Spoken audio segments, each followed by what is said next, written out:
I had a second one on market and government failure. Obviously, in 10 minutes, I can't possibly cover every form of market and government failure. So what I'm going to do is try and give a kind of high-level overview of how that all works. So if you take market failure, actually market failure is something that's very badly understood by students because they fail to understand that the market that's being talked about is the free market, and that therefore inherently there is no government. So what market failure is really telling you is, why might the absence of a government be a problem? That's what we're really saying. Why might the absence of government be a problem? In other words, if you just leave free markets to it, we don't intervene or regulate at all, why could that cause problems? And when we say problem, what we mean is that, in theory, remember, the free market is supposed to maximise welfare. So there's demand, which is marginal utility. There's supply, which is marginal cost. In theory, by being at Q1, we maximise welfare. Yeah? And that's especially true if there's no external costs, so that's marginal social costs, and no external benefits, that's marginal social benefit. Marginal utility is obviously marginal private benefit. Automatically, supply takes us demand, we're there at point A, welfare is maximised, free markets are great. So it's a problem if, for some reason, that equilibrium is at the wrong level. So, in other words, what the definition of market failure is a situation in which the free market leads to a misallocation of resources. And by misallocation of resources, what we mean is that because resources have been misallocated, welfare is not maximised. So theoretically, it's supposed to be maximised, but welfare is not maximised. In other words, there is a welfare loss somehow. And that can be because we get too many of some goods, it's overconsumed or overproduced, and we get too few of others, it's underconsumed or underproduced. That's basically what market failure is. And if ever you get a question on this, it's about always relating back to the idea of welfare loss, welfare not maximised, misallocation of resources because of over or underproduction or consumption. So if we take that then, and we say, well, okay, how does that come about? Well, what we're saying is the key then is where do we want to be? Where's the socially optimum level in a market?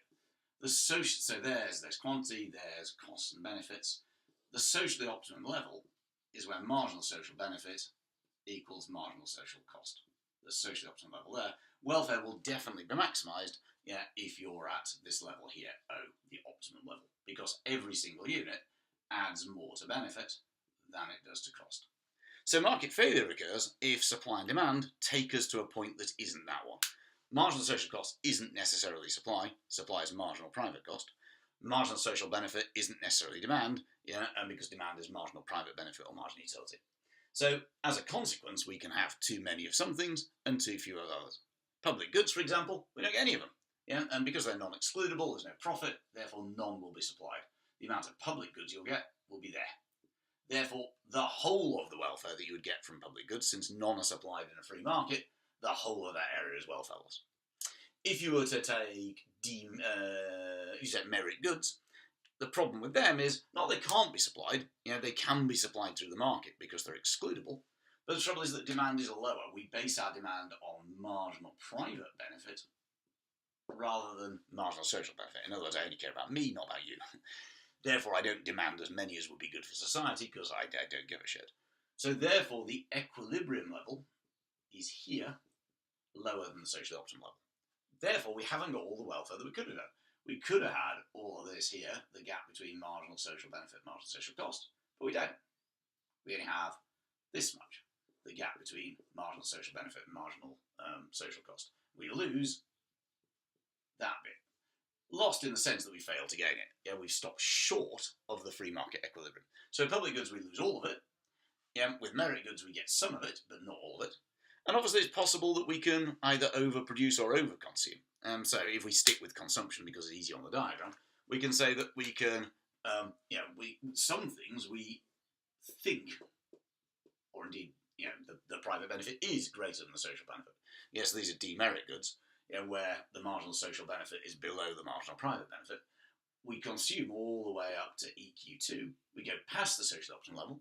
The problem now is we get all of this welfare up to here, which is great, hooray, yeah, but we then go too far. We've got it all, and then we blow it, by, over-consuming alcohol. Some alcohol is fine. That amount of alcohol is absolutely fine. It's binge drinking and so on and so forth. It goes past the social optimum level. The problem now then is that for these units, the marginal social cost is greater than the marginal social benefits, and again, you have a welfare loss. Effectively, what's happened here is that we get welfare of that much, but we get negative welfare, kind of negative welfare of that bit, minus welfare, which means that overall, we've got less welfare than we could otherwise have. So all market failures fit into that, fit into one of those cases. If you take production externalities, that's the same story. In this case, in the case of production externalities, we're saying that supply is marginal private cost. Demand will assume there are no externalities in consumption, so marginal private benefit and marginal social benefit are there. That's the equilibrium. The problem is, that the marginal social cost is higher. So that's your external cost per unit, and therefore the socially optimal level is here. Optimal is there, equilibrium is there. So we get all of that welfare,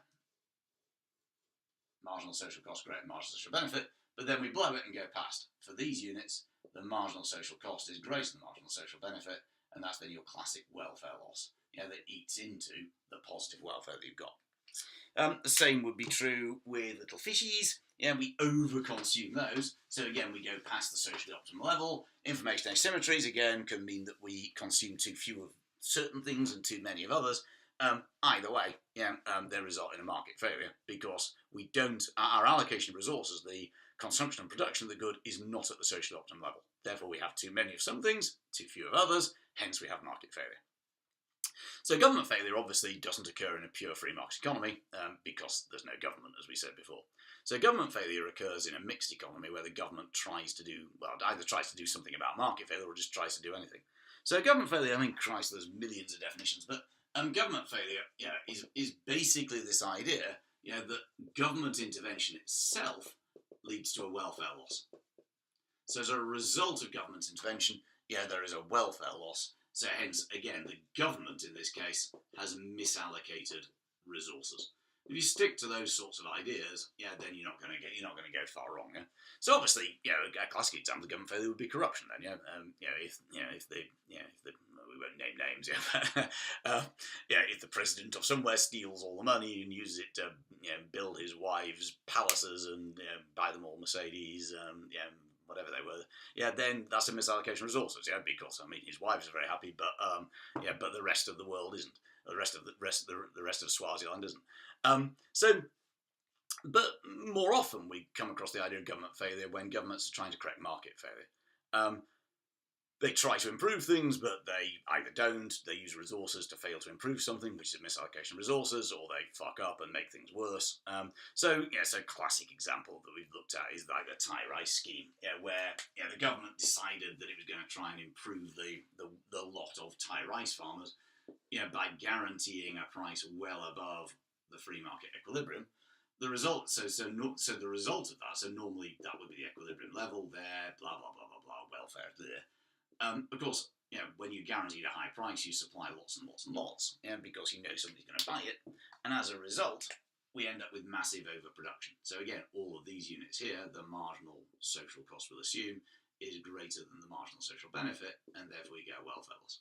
So government failure is a similar concept to market failure, except obviously it only exists in mixed economies. It's where the government intervenes and itself results in a misallocation of resources, causing a welfare loss. So I think the key, obviously in 10 minutes, we can't go through all of them, but the key is if you see any questions on this type of area, you relate each concept back to their underpinning definition, and you make sure that you're continually relating back to what really is market failure and what really is government failure.